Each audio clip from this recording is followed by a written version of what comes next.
Hello mga igsuon ug mga kahigalaan.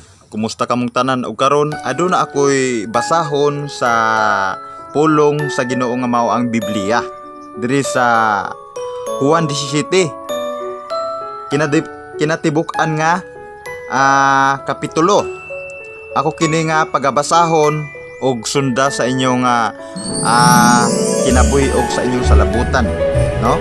So kanina panguluhan kini nga nagampo si Jesus alang sa tanan niyang tinun-an. So, nagampo ang Ginoo sa tanan nga iyang tinun-an, no? So, sa iya ra kini nga mga tinun-an ang iyang ginaampuan, no? Hudiyo man karon o dili ka Hudiyo, basta tinun-an kaniya, sakop ka niini nga pagampo, no? So, diri nga iyang pagampo wala nini siya'y ginapili diri. Hudiyo man ka o dili Hudiyo, basta tinun-an kaniya, ginaampuan ka sa Ginoo. No? Nagampo si Jesus alang sa tanan niyang tinun-an. So tanan nga iyang mga tinun-an, iyang ginaampuan.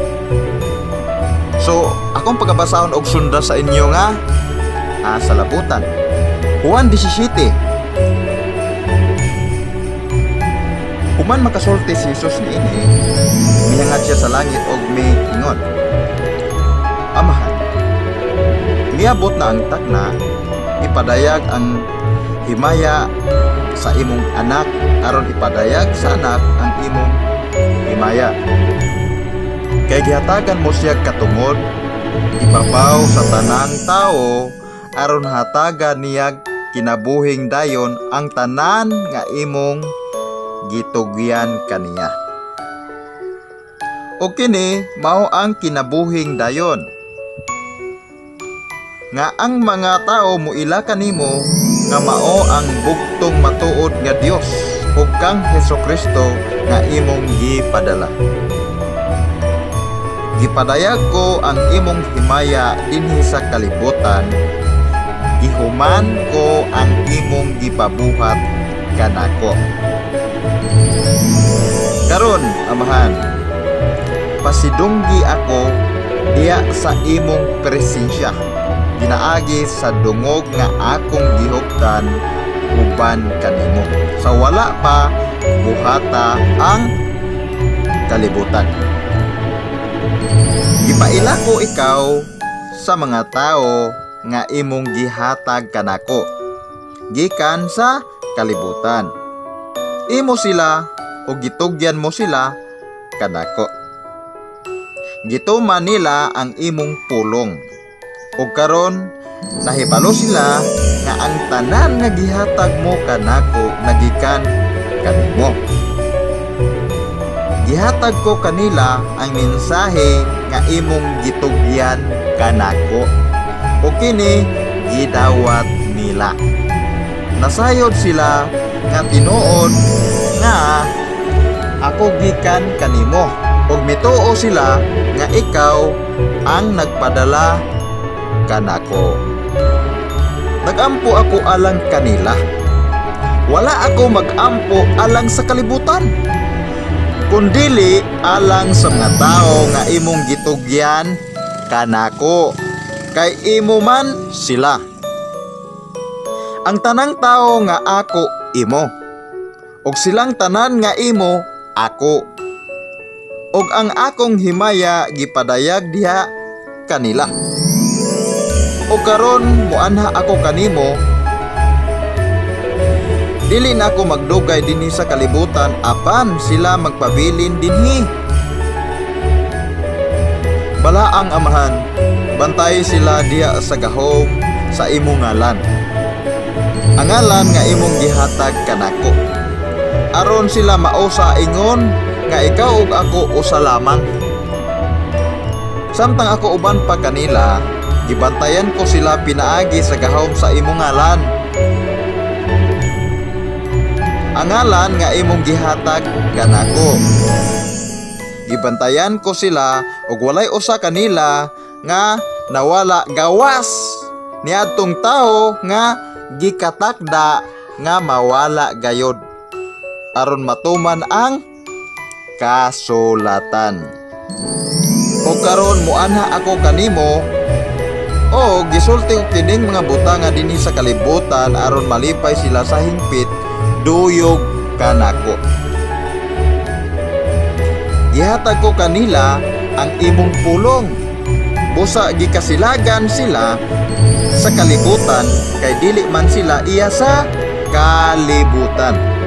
Sama nga ako dili iya sa kalibutan.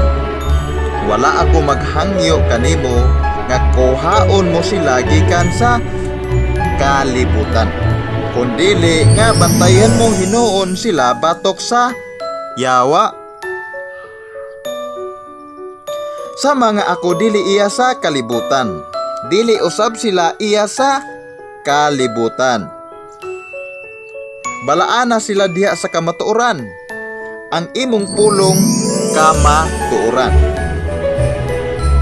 Gipadala ko sila sa kalibutan, sa mga ako imong gipadalangan ni sa kalibutan. Og tungod kanila gitugyan ko ang akong kaugalingon nganha kanimo aron maimo usab sila. Nagampo ako dili lamang alang kanila, kundi alang usab niadtong motuo kanako tungod sa ilang mensahe. Nagampo ako nga mausa unta sila amhan. Mausa unta sila dinhi kanato sa mga ikaw ania kanako ug ako anaa kanimo. Aron motuo ang kalibutan nga ikaw maoy nagpadala kanako.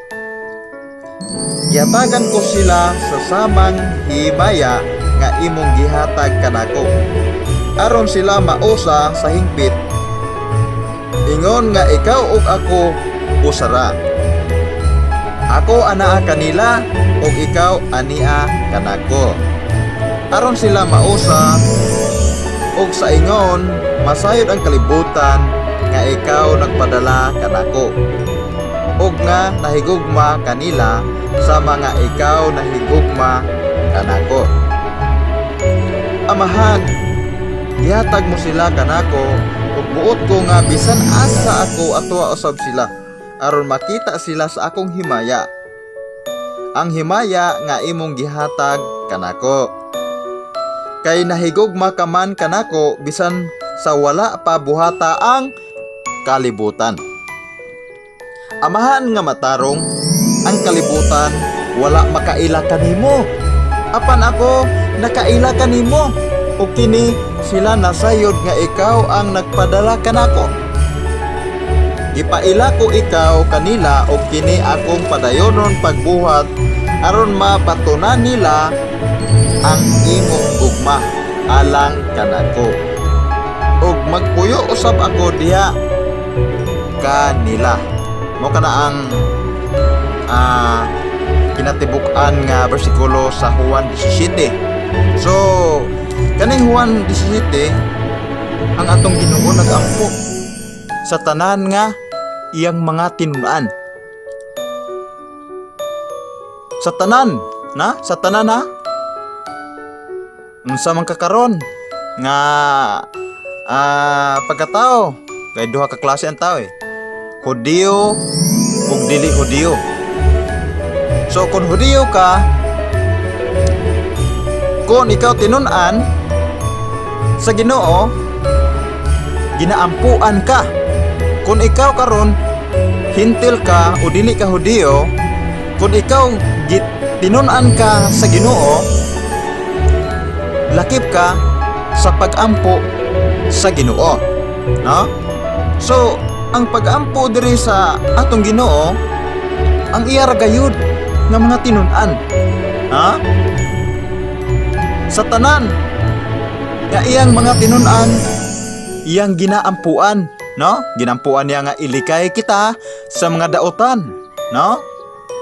Sa mga buhat sayawa ilikay kita.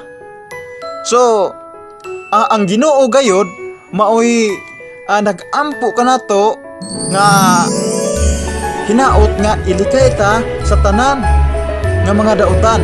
Gawas niadtong mga tao nga laglagunon kay malaglag gayud kana. Aron matuman ang kasulatan, di ba? So mao kana ang giampo sa atong Ginoo. So ginaampuan kita nga iyang mga tinun-an. No? Wala ta gipasagdan sa Ginoo. Gisipti ta ang atong kinabuhi busa mga higala, mga igsuon, ato gayod nga daygon ang Dios tungod sa pagkamaayo sa Dios. Ha? Dili lang sa mga Hudiyo, kundi sa mga dili usab Hudiyo, pagkamaayo ug pagkamahigugmaon ang Ginoo. No? Ginaampuan ta pirmi sa Ginoo, no? Nya sa dili pagit niana mga higala igsuon.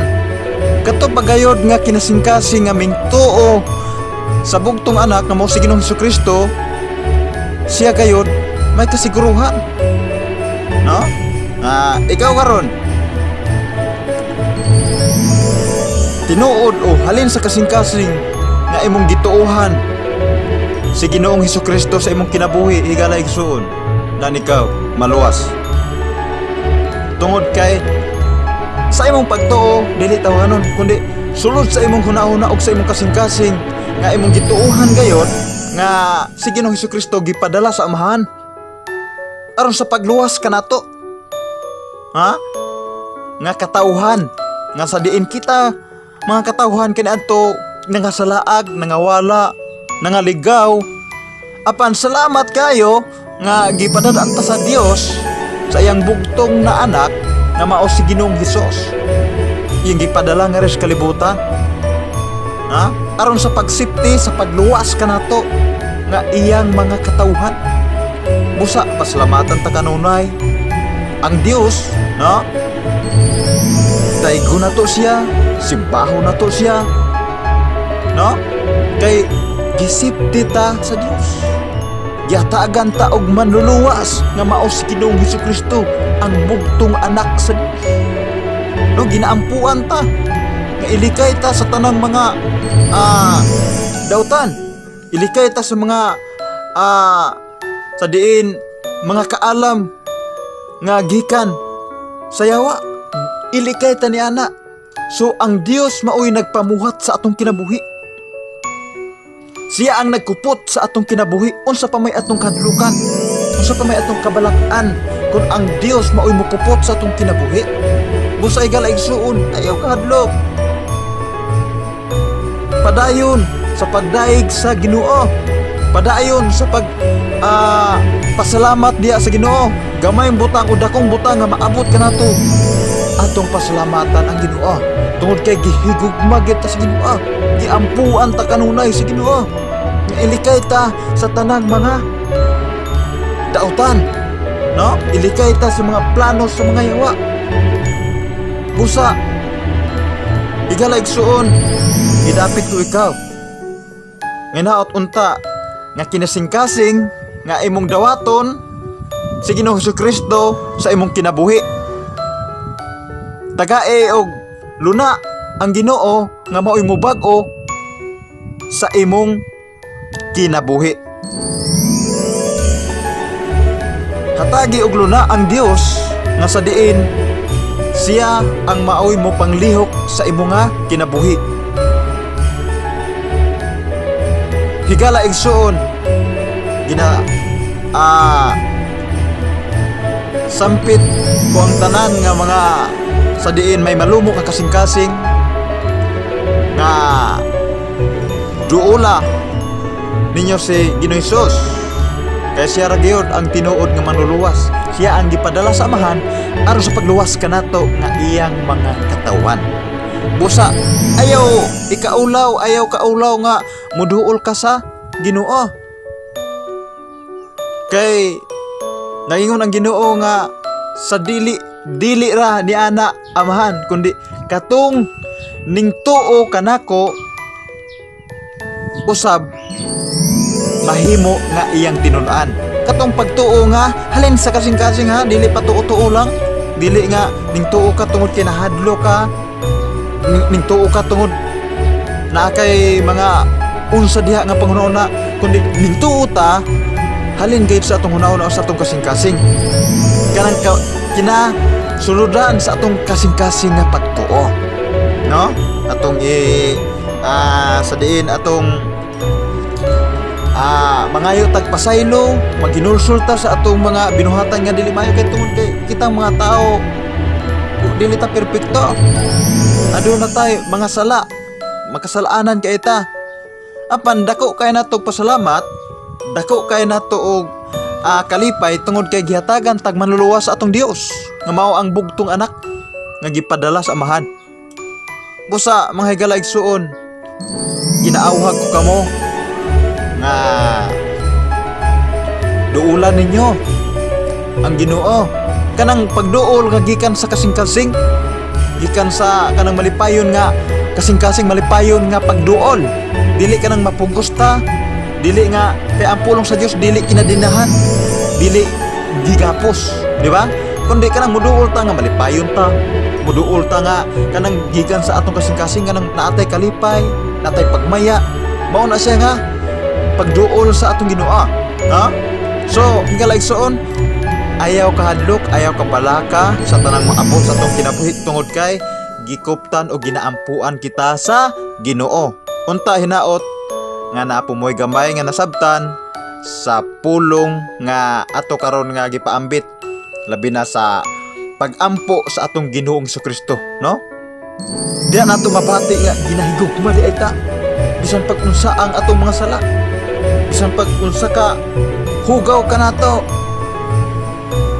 kun siya maoy mo maglihok sa atong kinabuhi, siya ang mohugas sa atong kinabuhi, malimpyo kita. Apan kita ray mohugas-hugas sa atong kinabuhi, kita ra magluwas sa atong kinabuhi, di ta kaluwas. Bisan kung sa pagkamaayo, kay wala gayo maayo atubangan sa Dios.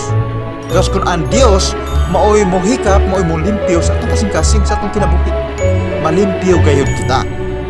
Nasabtan nato mga higalaigsuon, inaot nga ang pulong sa Ginoong Jesucristo mag-uban kanunay sa atong kinabuhi. Amin ug amin. Dalaygon ang Dios. Hallelujah.